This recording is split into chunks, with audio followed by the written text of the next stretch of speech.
here at the university, and because it ain't no science. But Ron never cared who got the credit as long as the job got done. And it always confounds me that he never had opposition. He ran without opposition in every race, and I think that is a level of respect, fear, because he could outraise them and he would spend them to death if it ever came down to that. But he was a colorful counsel, and that's being a real nice way to put it, isn't it, Patty? No. But he was my friend. I already miss him. When he called me about serving on this board, right before he left office, I told him no. That's true. My wife is my witness. And then he made an offer that I couldn't refuse. And I'm so thankful that I was able to, and Patty, we're so thankful for sharing his time with us and how gracious you were about that. And I will forever be impacted by his influence, and I admire him so, even to this day. Thank you, Governor Elliott.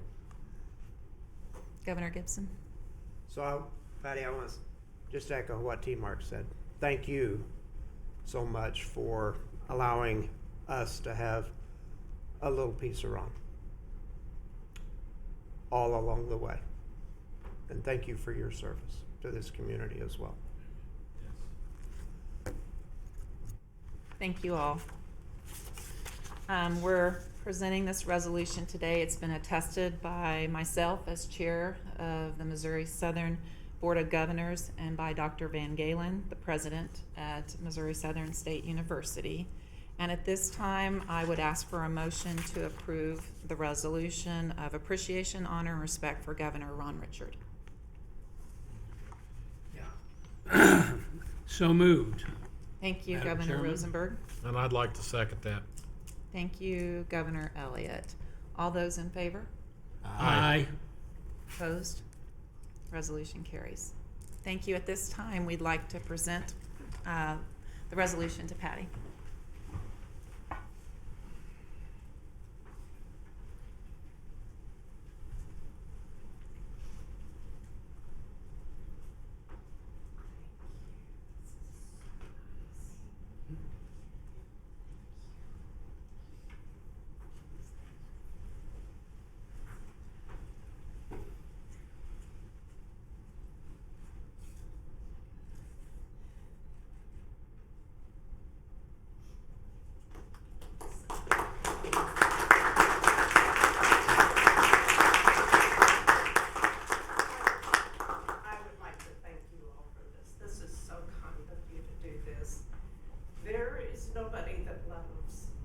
Missouri Southern as much as Ron loved Missouri Southern. He lived it and breathed it. And he was always active in some way. And he was always so excited when he went to Jeff City because he knew he could do some things, had some opportunities up there to impact what happened at Missouri Southern. And he was a strong voice and a strong advocate for Missouri Southern all the time. He was honored to work with all of you on the Board of Governors here, and I appreciate it. And he would be very humble, but very grateful. Thank you so much.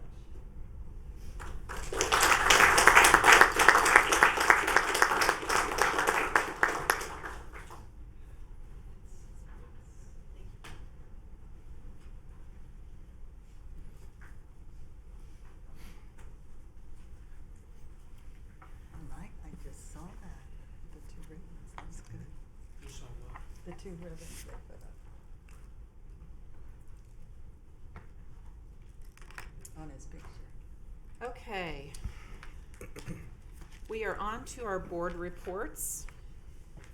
So first up, report from the president, Dr. Van Galen. Thank you, Governor Plotnick. Before my formal update, I also want to acknowledge the tremendous impact that Governor Ron Richard had on our region, the state of Missouri, and our university. He certainly is one of our most distinguished graduates and an exemplary member of our Board of Governors. I will miss his keen insights, his straightforward communication, and his relentless pursuit of how to make this university even better. Also, as a lead into my report, I want to acknowledge a new member of the university's leadership team and President's Cabinet, Mark Scott. Mark began his new role as the university's Director of Communications and External Relations on July 31st. He's a University of Arkansas graduate. Mark brings a very diverse set of past experiences to our university, including Director of Public Communications for the State of Arkansas's Governor's Office, Senior Communications Manager for Walmart, and Director of Media Relations at Hendrix College in Conway, Arkansas. Mark, great to have you on board. So you have a written report from our campus leadership in your packets. I'll make a few highlights of that report. As noted on page 2, the new academic year is really off to a great start with many campus and community activities that are designed to help our students with the transition to Missouri Southern. We continue to build student engagement and build vibrancy on our campus. It's important that we hear from our students, and during the first week of classes, our student success staff surveyed our first-year students to hear their perceptions of their early experience here at Missouri Southern. So I'm going to share with you 5 student comments that represent the over 200 comments that were provided from our new students. So here we go. First one, the student says, "So far I really enjoy my classes. The teachers seem to really engage with students and care about what they are teaching. I enjoy the passion behind what they do. I like how everyone is super nice and treats you like a family even though we all just got here." The third one, "I love everything about MSSU. I love the people, the campus. I enjoy meeting new people and making friends. Everyone here so far has been kind and respectful. I think the campus is amazing and I already feel at home." Next, "The campus is pretty and it is a lot warmer here than it is in Minnesota." To that I say, wait 4 months and you'll really love it here. And finally, "I appreciate the amazing faculty and staff that is so hard to find anywhere else." So I think those comments, and there were many, many others with the same sentiments, say a lot about a great start to the semester, but also the great work of our faculty and staff. So thank you. In my board report, you will also find photographs from the August 24th event at the University Mansion, where we recognize the 8 outstanding faculty members which the board approved for tenure or promotion at its June meeting. These educators will continue to positively impact thousands of Missouri Southern students. I want to thank Board Chair Hoplotnik for speaking at that event, and Academic Affairs Committee Chair Governor Rosenberg and Academic Affairs Committee member Herschel Way for their participation in that recognition ceremony. It was really a really great event. Also in my written report, you will find a brief update on planning of our new Health Science Innovation Center. Governor Parson and the legislature included an additional $7.5 million dedicated specifically to that project in the state's fiscal year 2024 budget. Also noted in my report is a $1 million gift from the Steadley Trust to support the project, which we announced at our campus Welcome Back meeting earlier this semester. Coroner Greer continues to be a great partner in the planning process, and the project steering committee will be reviewing updated floor plans and an exterior concept in the next week. Groundbreaking will be in early 2024 with completion anticipated in 2026. On page 4, you will find 10 images and captions, reasons for excitement and optimism that I shared with the faculty and staff at the Welcome Back meeting in August. I will highlight 2 of the 10. Ireland will be the focus of this year's themed semester. The board at your places has been provided with a brochure that lists a really exciting lineup of about 40 opportunities to learn about Irish history, arts, culture, food, and business. As always, special thanks to Dr. Chad Stebbins for leading the development of themed semester activities. In a recent edition, not found in the brochure, on Friday, September 22nd, there will be a presentation on oral health in Ireland by Dr. Brian O'Connell. Dr. O'Connell is the Dean of the Faculty in Health Sciences and Professor of Restorative Dentistry in the School of Dental Science in Dublin, Ireland. Dr. O'Connell's presentation was arranged in collaboration with Kansas City University College of Dental Medicine, and it's really another great example of our partnership with KCU. Finally, I highlight the photo and caption under Support and Celebrate Great People. The progress of our university that you hear about today is truly the result of the work of great people. As an example, pictured in my report above the Support and Celebrate Great People caption is one of the recipients of the most recent Service Champ Award sponsored by Staff Senate. Tyler Meyer from Financial Aid was recognized along with Tony Nicoletti from Facility Services and IT Support Specialist Scott Westwood, who is always behind the scenes making all of this work. I'm grateful to these honorees and many others on our campus who demonstrate excellence and commitment to our educational mission every day.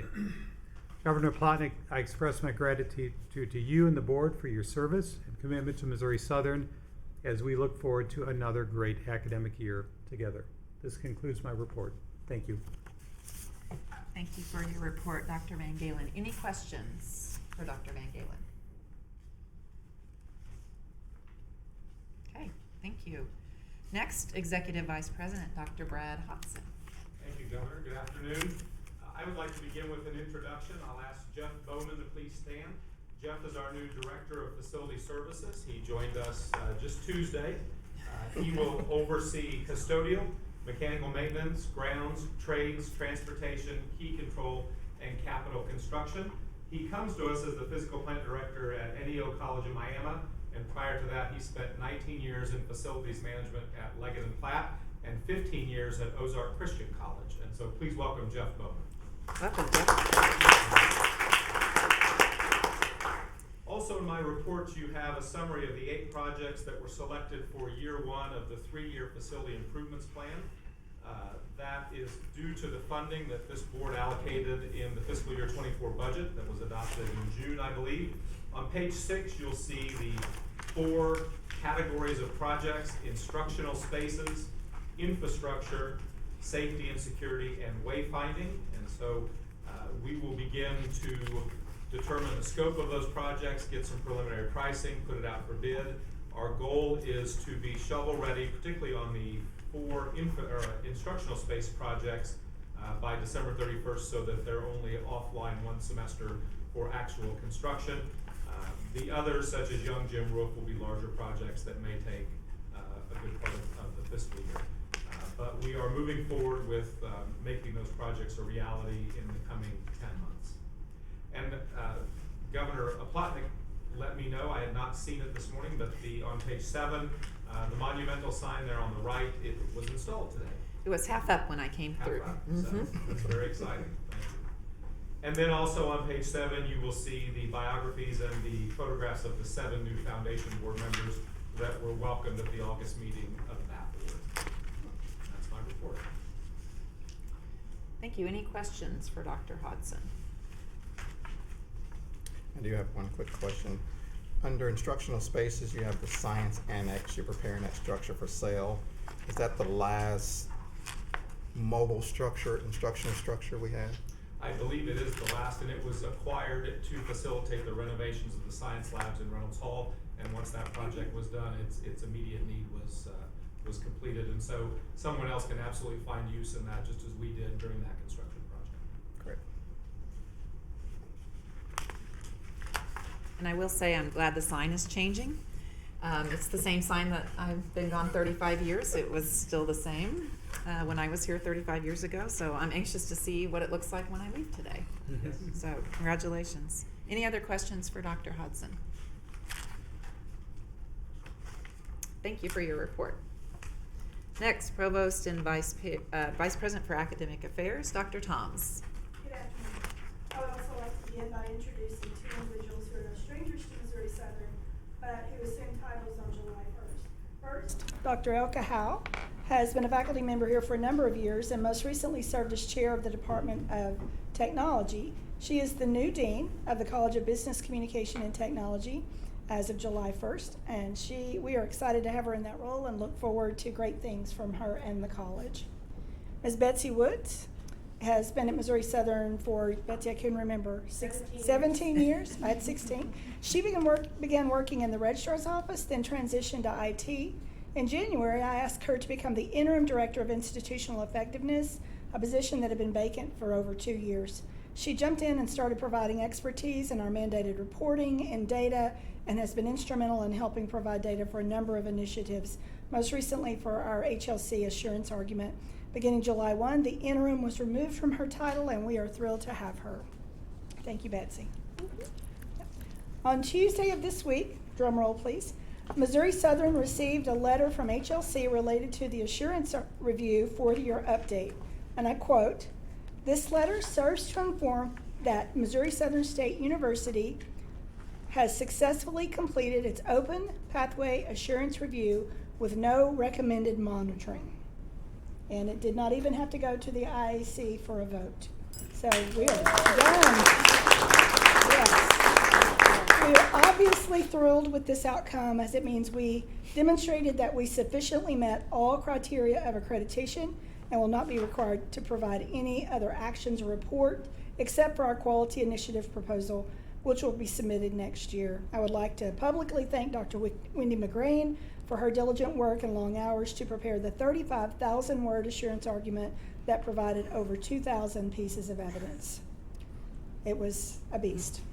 All right. We are thrilled to share that Missouri Southern has once again attained a high pass rate on several of the licensure exams that our graduating students take to conclude their programs.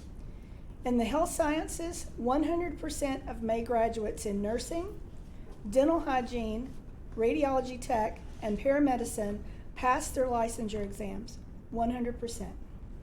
73% of respiratory therapy students passed their licensure exam. In teacher education, 100% of graduates passed their teaching education licensure exam, and the Law Enforcement Academy graduates also had a 100% pass rate on their post-exam. This data confirms what we already knew. Missouri Southern provides excellent educational opportunities for students of Southwest Missouri and surrounding regions, and we look forward to those programs growing and us adding others. Yay. On August 14th, Nursing Department Chair Dr. Lisa Bills received the official letter from the State Board of Nursing that our baccalaureate degree nursing program received full program approval, with the next routine site survey due in 2028. Dr. Bills and her faculty have worked diligently, as you know, to ensure that our nursing program is one of consistent excellence. So, yay for them. All right, and us. Finally, the rest of my exciting news you can find in the written report. Any questions for Dr. Thoms? Comments? I'm glad I came to the meeting after the teaser. I wouldn't have teased if it was bad news. And I didn't hear the teaser, but that's all great news. It is great news. I join in you thanking Dr. McGrain and your whole team for There were a all of lot that good news. And I know if Ron Richard was hearing about the nursing program, he'd be plenty pleased too. It's great news. I was just gonna say, if the name wasn't already taken, we could call our nursing program the Phoenix. Greatest comeback of all time. Excellent, excellent news. Thank you, Dr. Thoms, for your report. And again, congratulations to you and your team. 100% in all of those categories is outstanding. It is.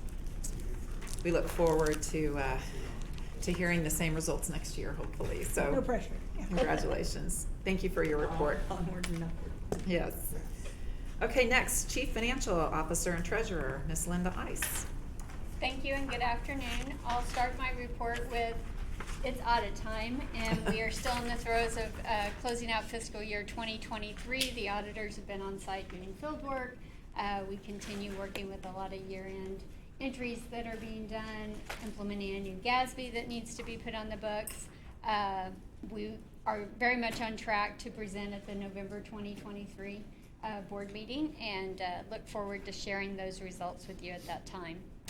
The insurance committee, as you know, I've reported that they do a lot of work and they have a lot of meetings and they pull a lot of information together to be able to offer to employees recommendations for the calendar year 2024.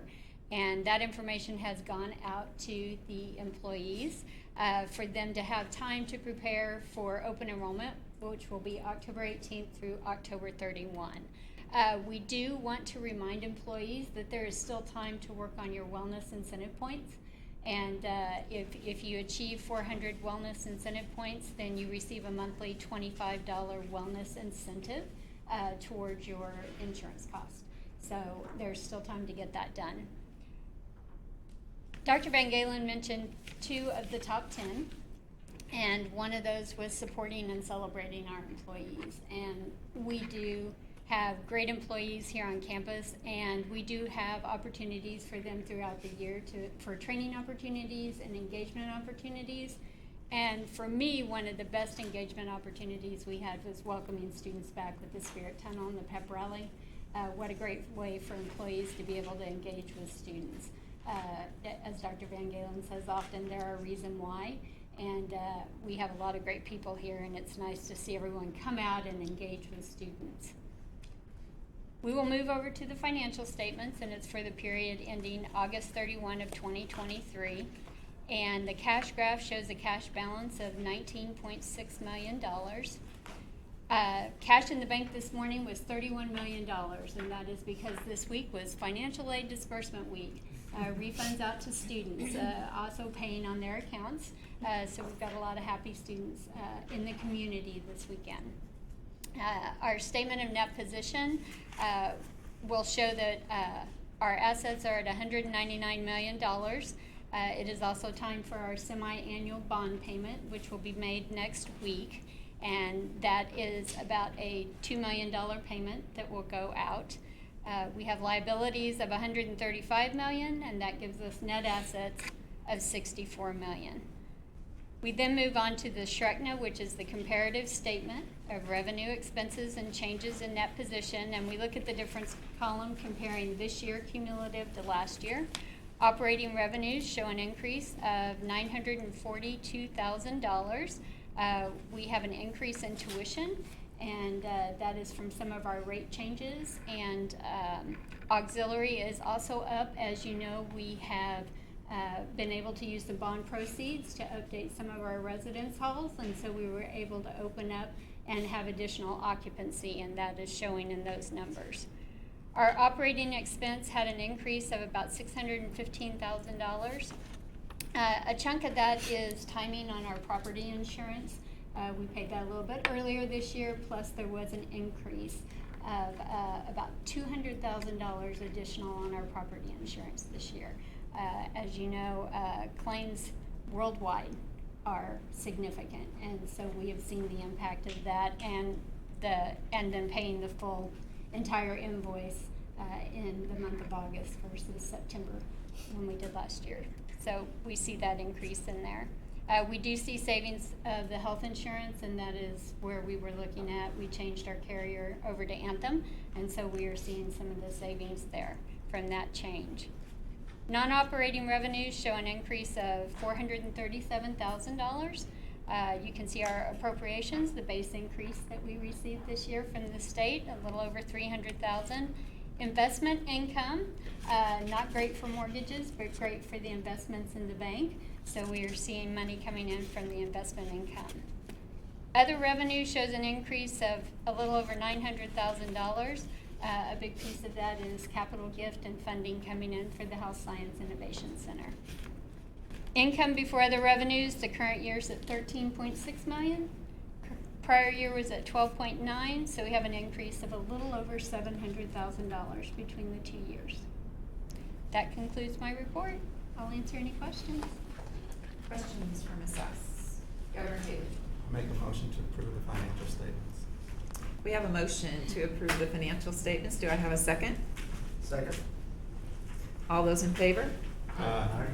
Thank you. Opposed? Motion carries.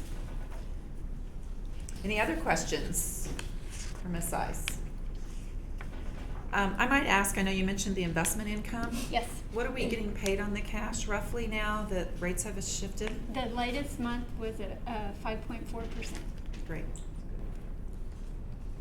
Terrific. Any other questions? Thank you for your report. Thank you. Next, the Dean of Admissions, Dr. Shelley Hewitt. Well, good afternoon. First, I would like to start off by saying that I, along with my colleagues, are looking forward to Census Day next Friday. We anticipate an increase in new graduate student enrollment and new transfer student enrollment, and we are hopeful that overall new student enrollment will be up for a second time from last year, so 2 years in a row. Additionally, this fall international student enrollment soared, and I want to especially thank Stephanie Goad and Heather Ali for their tremendous efforts of processing applications. We saw a record number apps and applications for international students, and just the two of them alone did a phenomenal job with that. The goal for fall 23 was an increase of 10% of new international students, and we exceeded that goal.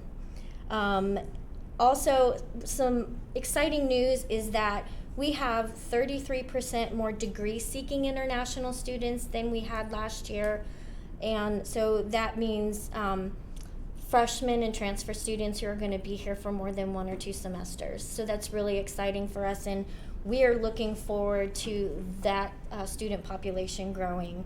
Efforts that contributed to this increase were establishing new scholarship models for international students. We did not have scholarships for international students prior to this year, and we established some phenomenal partnerships across the globe who are helping bring international students to our campus. Some fall enrollment highlights for you. Overall, graduate student enrollment is trending upwards. An enrollment breakdown of these programs was provided to you in my report, and we are really excited to see some of our new programs, specifically healthcare admin and data analytics, are off to a phenomenal start. A side note, 89% of our graduate students are in-state or Lion Pride students. New transfer enrollment is also on the rise. So the top transfer majors have been provided to you in my report as well. And I wanted to note that the top feeder transfer schools for us, 55% of our transfer students come from Crowder College, and then the other institutions that we get the majority of our transfer students from is Ozark Technical Community College, Coffeyville Community College, surprisingly Missouri State is in the top 5, and then NWAC. New first-time freshmen. So our top 3 programs include nursing, criminal justice, and business. Our local 5 feeder schools and our international schools lead the way for our new students who are enrolled this semester.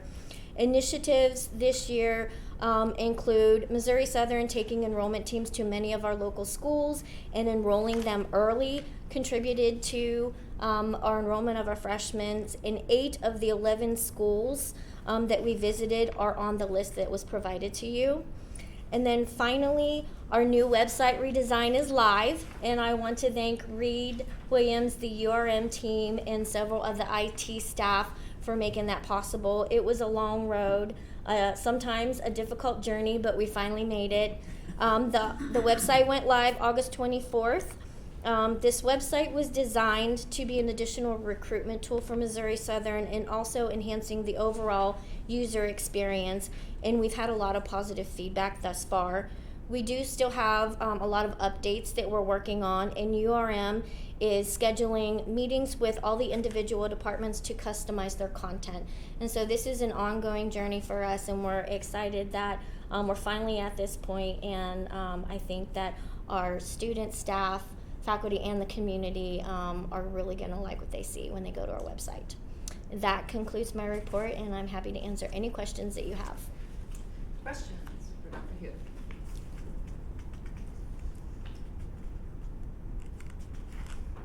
Thank you for your report.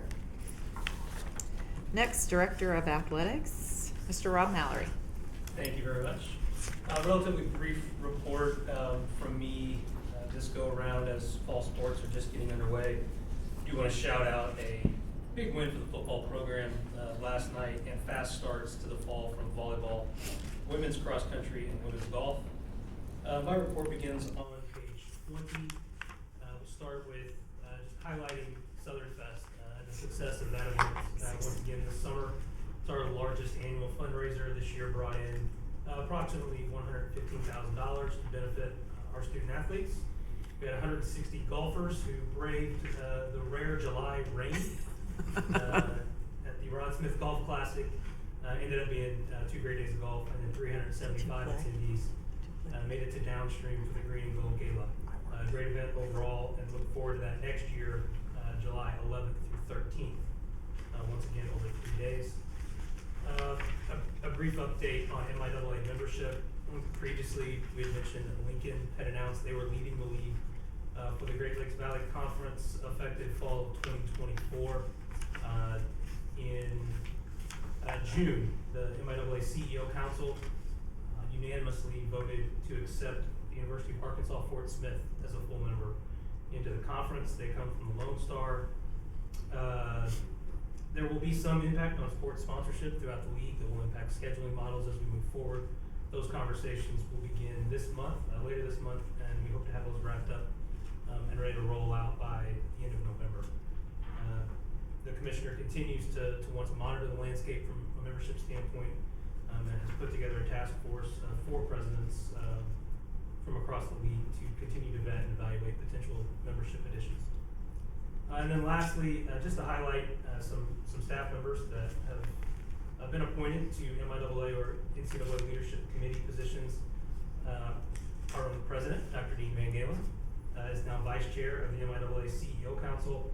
Associate AD for Internal Operations, Corey Reed, was named chair of the MIAA Institutional Representatives Council. Head baseball coach Bryce Darnell just started a 4-year term on the Division II National Baseball Committee, and I just started a 4-year term on the NCAA Division II membership. That concludes my report. I'm happy to take any questions on these items or anything else related to athletics. Any questions for Mr. Mallory? I do have one question. When we switch out Lincoln for Fort Smith, I noticed Lincoln played football, but Fort Smith doesn't. So does that mean we have one less game coming up that year, or how does that work? Yes, that is correct. In the 24 football schedule, there'll be a bye that rotates throughout because we will have an odd number of football playing institutions. Unfortunately, our bye right now is in 9, so it will be difficult to find that game. There is legislation that's going to be voted on in January to add a 12th week, not a 12th game, but a 12th week to the football season. So 11 games over 12 weeks. That might give us an opportunity to play an additional non-conference game in what would be termed week 0, a week prior to the start of our normal season. Okay, great. Other questions? Thank you for your report. Next, Faculty Senate President, Dr. Coulter. So Faculty Senate has not met since I saw you all last, but the faculty as a whole has had many things to celebrate. We had a new faculty orientation in August where we welcomed 16 new faculty, some of which had been here since January. We also had our back to school meeting where we had several faculty members who had earned 15, 20, 25, 30 years of service to the university. And then we handed out outstanding teaching awards to Kimberly Rogers and Linnell Gilbert Saunders, and then an outstanding advisor award to Faculty Senate Executive Committee's own Zachary Rice. So we're excited for that. Speaking of excitement, we did have an exciting first few weeks of school with new parking regulations and the loss of air conditioning in a few of our buildings. But thankfully, academic affairs worked quickly to move people around so we weren't dying. Our ad hoc committee that we organized last semester to look at our promotion and tenure requirements is making a lot of progress. They have the current plan out to department chairs now for input and ideas, and everything I've heard has been positive, so I think this is going to be a good change. So if you have any questions on any of that, I can answer that. Any questions? Thank you for your report. Next, Staff Senate President, Ms. Alicia Hughes. Thank you. So as Dr. Van Galen alluded to earlier, we had our new second quarter Southern Service Champ Award winners. I'm going to go ahead and talk about them again because it's that important to me. Every nominee has to have the attribute of respect to campus community, positive attitude, pride in their work, exemplary dependability, and excellence in customer service. And again, those winners were Tyler Meyer of Financial Aid, Tony Nicoletti in the Physical Plant, and Scott Westwood in IT. So another big congratulations to those people. Very important coworkers, very, very proud to work alongside them. And then currently, Staff Senate is working on rolling out what we are calling a digital billboard idea. And that is where we can post in maybe like a private Facebook group is what we're thinking.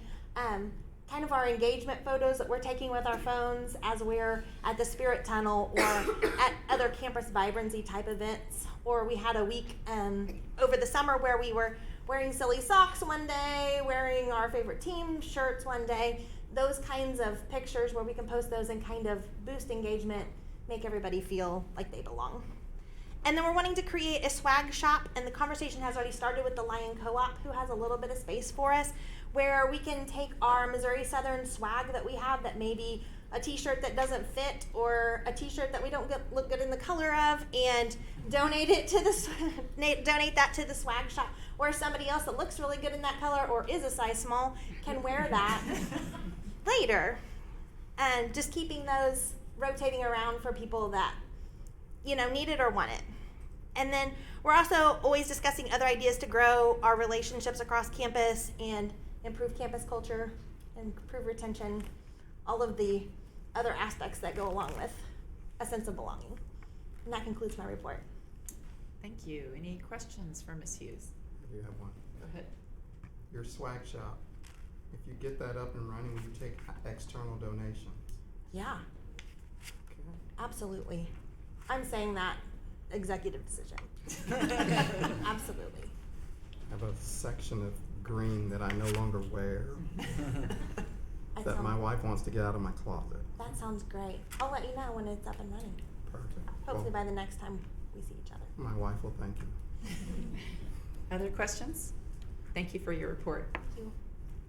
Okay, Student Senate President, Mr. Marcel John. Welcome. Welcome, thank you everybody. Just keeping it very brief, we will be having Student Senate's first meeting on September 14th, where we're going to be introducing 12 new members. Very exciting for us because for a while we haven't had like a full body yet because everything's been going down. But very happy to see that our first meeting will be really heavily implying on just an introductory basis, just to get everybody to know each other, because for a while, I will say for myself, it's been really hard to talk, and especially talking loudly. I've been told I've been talking very, very quiet, and I get that a lot, but noticing a lot of other students do the same thing. So what we'll be really focusing on is talking to each other so they can go out into the public and talk to as many students as possible, because if we have a full body of representatives representing MSSU specifically, it's going to be a lot easier for student engagement because we have people collaborating all at once and pitching out their ideas without second thought, hesitation, or anything, just because everybody's active and talking to each other fluently and comfortably. And that's really what we want to focus on really first before we start getting into the student engagement and vibrancy aspect, just so everybody's comfortable with each other on day one, and then everything kind of just grows from there. And that really concludes the end of my report. Thank you. Any questions? Thank you for your report. Okay, next on the agenda is board committees. Personnel and compensation did not meet. So there'll be no report for them today. Academic affairs did meet, and I'll turn that over to the chair, Governor Rosenberg. We met this morning, approved the minutes from the June 8 meeting, received several updates from Dr. Toms, most of which she has brought here to this meeting for you all already. And we approved the update of the faculty handbook. That will require a motion, and I offer that motion now. Thank you. We have a motion to approve the faculty handbook updates as presented. Is there a second? I'll second. Governor Morgan, all those in favor say aye. Aye. Opposed? Motion carries. Anything else, Governor Rosenberg? No, that Thank- concludes my report. Thank you. Budget and Audit also met earlier this morning, and I'll turn that over to Chair Governor Haley. Thank you, Governor Plotnick. Budget and Audit Committee did meet this morning. We did cover a few items. We talked about health insurance updates coming for the 2024 year. We also talked a little about our construction manager at risk for the contracting process. A little brief update on our tuition work group and the work that they're doing. And then we have one item that does need approval of the board, and that is the policy on policies, if you can believe that name. And so there are a few changes to that in its standardization. And so I'd issue a motion to approve the policy on policies. Okay, Governor Haley, we have a motion to approve the policy on policies. Is there a second? Second. Governor Elliott, all those in favor, say aye. Aye. Opposed? Motion carries. Thank you. Any other items to address, Governor Haley? That is my report. Thank you. Okay, any old business to come before the board? Any new business to come before the board? Okay, in front of you, you have the future meeting dates coming up for the next 4 meetings. And at this time, we are going to move to executive closed session pertaining to our SMO 610.021, sections 1 and 3. And I will take a motion to go into closed session. So moved. Governor Gibson, is there a second? Second. Governor Haley, all those in favor, say aye. Aye. Aye. And Jeannie will call the roll call to go into closed session. Governor Elliott. Yes. Governor Rosenberg. Yes. Governor Herschel. Yes. Yes. Governor Lockman. Yes. Governor Gibson. Yes. Governor Morgan. Yes. Okay. Thank you all. We're dismissed. Did pretty good.